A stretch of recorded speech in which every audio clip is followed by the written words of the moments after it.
The Elon Musk and Brazil dispute. I mean, what do we have to do first off to have an entire nation dispute us, Mike? There's no Andy and Mike Brazil dispute yet, I might say, because who knows? This episode hasn't come out, but we're not living our life right because I have yet to be challenged by a sovereign nation. Anyway, moving on. This week, a panel of judges on Brazil's Supreme Court upheld a ruling by Justice Alexandre de Moraes that instituted a total ban on the social media site X. Under the terms of the order, internet service providers in Brazil cannot act as a conduit for X's traffic. App stores in Brazil are obligated to delete the X app from their catalogs, and the use of VPNs or other traffic rerouting tools to circumvent the prohibition carries a fine of nearly $9,000 per day. The proximate cause of Brazil's ban was that X's owner, Elon Musk, had refused to comply with a court order requiring him to remove certain accounts that had been accused of spreading misinformation. Thoughts, Mr. Glover? When I read this, I hear, and this goes back to something that we had mentioned and maybe we'll talk about next time, Zuckerberg and Facebook and pressure from the government. But this, to me, seems like government level, sovereign nation level desire and demand for censorship to a private entity. Thoughts? Yeah, it's the world losing itself and stripping away liberties to people across the globe. I mean, it's happened in the United Kingdom recently after the government's going basically arresting people for Facebook posts. It's happened in Australia, it's happening in Canada, and it's happening in Brazil. And so it's a realization for Americans to realize, like, hey, we're the last one standing, and we're fighting, and it's very important that we fight. But this is what happens when you give an inch, they're going to take a mile. And not only are they strong arming X, but they've already banned Starlink, and they're also going through other means of affecting business for Elon Musk, making it personal. And so even the arrogance of the people making statements about the reason why, and basically saying, hey, he wouldn't abide by our rules and regulations, including paying a fine and registering his company in Brazil. So it's only the beginning. I mean, I expect something like that coming from Brazil, because Brazil has known to violate not only, what we look at as constitutional rights in America, but also human rights. I mean, they're not exactly the bastion of independence and liberty. So I'm not surprised at all. But as the world turns, this will become more of a thing throughout the world, and we'll be the last one standing. We already are. We're the last one standing for sure. Yeah, I don't want to insult anybody's intelligence on this, but I think it's worth we actually break down what a VPN is as well and how they can be used. And so for people who are unfamiliar, which is probably the minority, but if you're new to this, a VPN is a virtual private network. And I, in full disclosure, really didn't have an idea of what they did or what they were for until a few years ago. On my personal podcast, a company reached out and they were a VPN provider. And as part of that, I got access to their service, which I had heard about them before, but I didn't understand perhaps the desire, I would say, in most countries, but perhaps even the need in other countries to be able to disguise who you are, which is what it allows you to do. And it also allows you to change where your device appears to be connecting to the internet. And when I started messing around with the VPN, and I'm not advocating people use these if they don't want to, but what I am saying is information is not distributed equally throughout the world. And even here in the US, when using a VPN and say you click on something that allows you to appear as if you're in Europe, your search terms, your search results, the things that you have access to are different. And they're not always in a meaningful way, but it's in a very interesting way. Why are certain search terms or things allowed in one area and not allowed in another? I think people believe that if they have access to the internet, anybody in the world who has access to the internet has an equal and equitable ability to access a portal of information. And the reality is that's really not true. China is a good example of this. North Korea is a good example of this. This from Brazil, telling people that you will not look at this source of information. And oh, by the way, this VPN that would allow you on your device to show as if you were not in Brazil and therefore receive information or interact on this platform, that is also going to be restricted. I think there are really serious questions that have to be asked around that. And the first question that comes to mind for me is why? Why would somebody want to restrict information?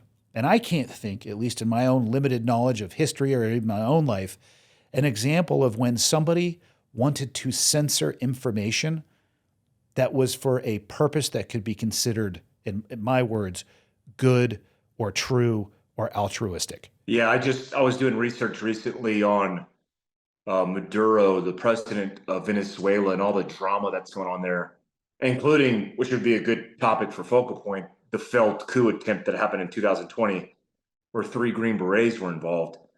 A lot of the social media platforms are used to activate and strategically position, communicate people to hit the streets.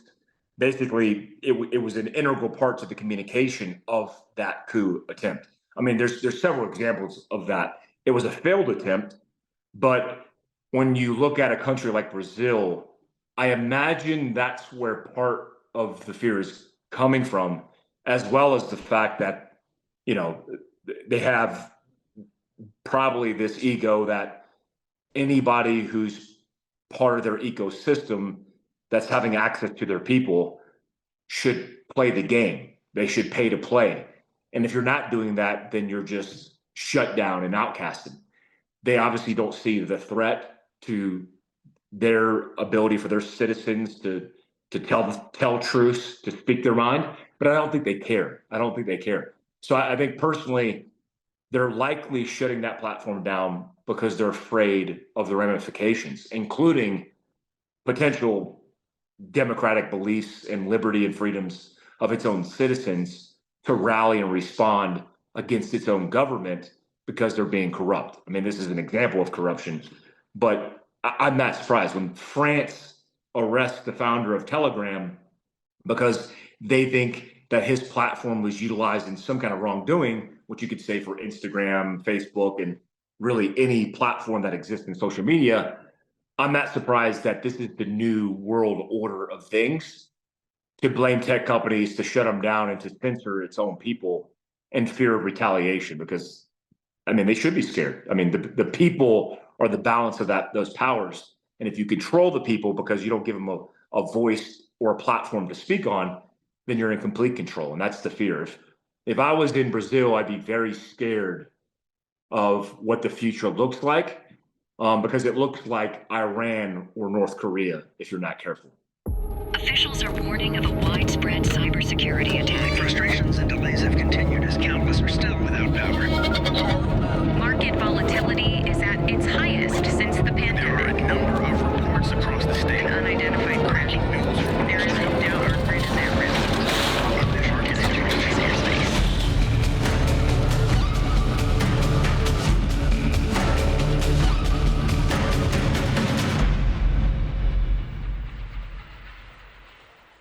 What do you think about somebody like Elon Musk and obviously it probably didn't go directly to him. I'm sure the information came to him, this court order, this demand from Brazil.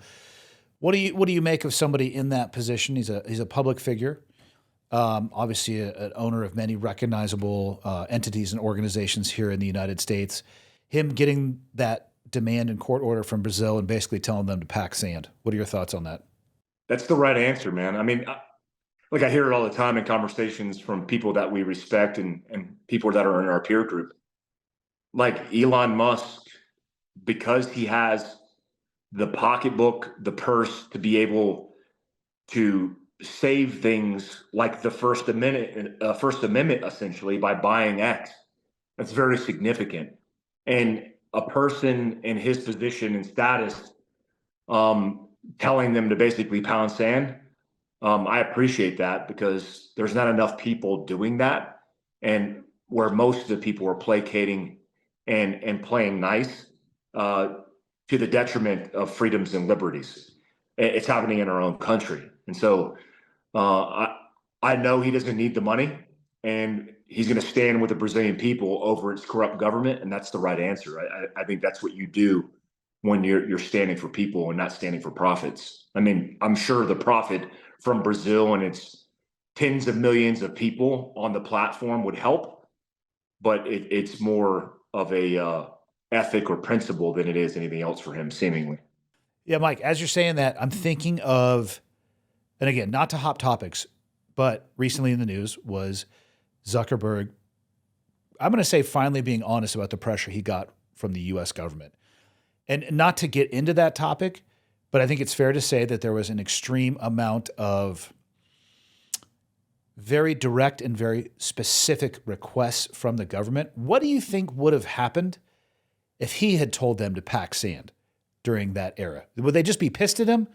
Or do you think that the government actually would have, I don't even know if there's even an ability for them to degrade what that platform can do. What do you think the government's reaction would have been if he reached into his pocket and just pulled out a middle finger instead of actually doing what they asked? Well, they'd be doing the same thing they're doing to Elon, which is, look, Elon Musk, it's just so crazy, the turn that his politics or his view of the world and how it shaped his future, because he was the bastion of the climate change. He was like the pinnacle, like propagated dude that was going to get it done. It almost like he was like representing the Democratic Party because he was making an EV car that was getting all the benefit from the government through the legislation, mostly from the left. And they were very supportive of him. All the things they used to say about him, he was the guy. Then he started changing his political views because, I don't know, he was defending the First Amendment. The Twitter files is a great example of that. And then all of a sudden they started bringing on more regulation. And they started talking about him. They talked about him poorly, but then they said, we're going to regulate you. Twitter, X should be regulated. I think if Zuckerberg at the time pushed back whatsoever, and if you remember during that time, there were a whole bunch of hearings that were conducted about the potential of regulation against these social media companies, including obviously Meta. That kind of fizzled away, and we never heard anything about it. I imagine because he cooperated and they wanted to keep at least that particular platform protected, they didn't mess with it. And so if he would have pushed back, they would have overtly regulated it, said whatever they needed to say based on some moral high ground. And then the platform as you see it today, or the laws that you would see today, would probably be different. Here's my question for you. Like, dude, he came out and said that, and then there was crickets. Like, he said he was pressured by the government, and I'm like, is there not going to be any consequence? Is nobody going to say anything? It's the same exact thing that happened with the Twitter files.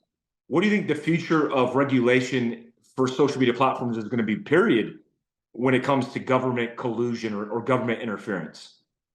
Man, what do you think the future will be? Well, I think that social media platforms, in an interest in maintaining their integrity and the transparency of the platform, should be required to report anytime that the government asks them to do anything. That should be a living and breathing document that people could look into and see. Because without that, you don't know who's pulling the strings behind the curtain. And I'm not saying that this would be an overnight thing that they could implement. But to me, almost everything in life starts and stops with integrity. And if you start moving levers because somebody from behind the curtain is slowly pulling on your marionette strings, I have an issue with that.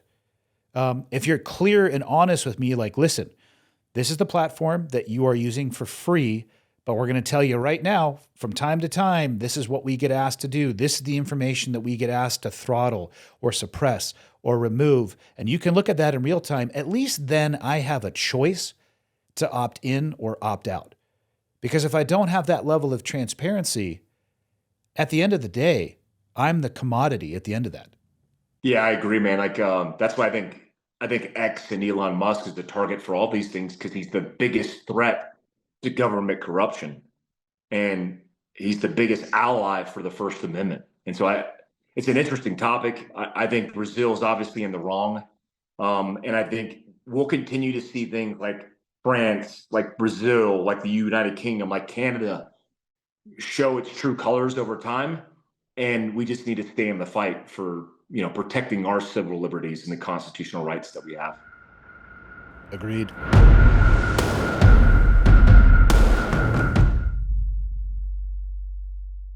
Order now. The 2 women who were killed and found dismembered in Juarez on Sunday were from El Paso. On the southern border, there is a legal concept known as reasonable fear, a lifeline for those fleeing violence. A Texas couple was found tortured and murdered. Police say so far this month, 11 women have been killed in Juarez. And then their bodies or body parts offered up to Santa Muerte as an offering. She represents death. In this special Borderland docuseries, I take a deep dive onto true crime stories. Join me as we uncover the truth about the fear behind the crisis. This was a group of powerful people. Never been seen before in Mexico. Evidence of ritualistic elements. We ended up rescuing almost 200 kids. The discovery of multiple women in mass graves. They're almost in every state.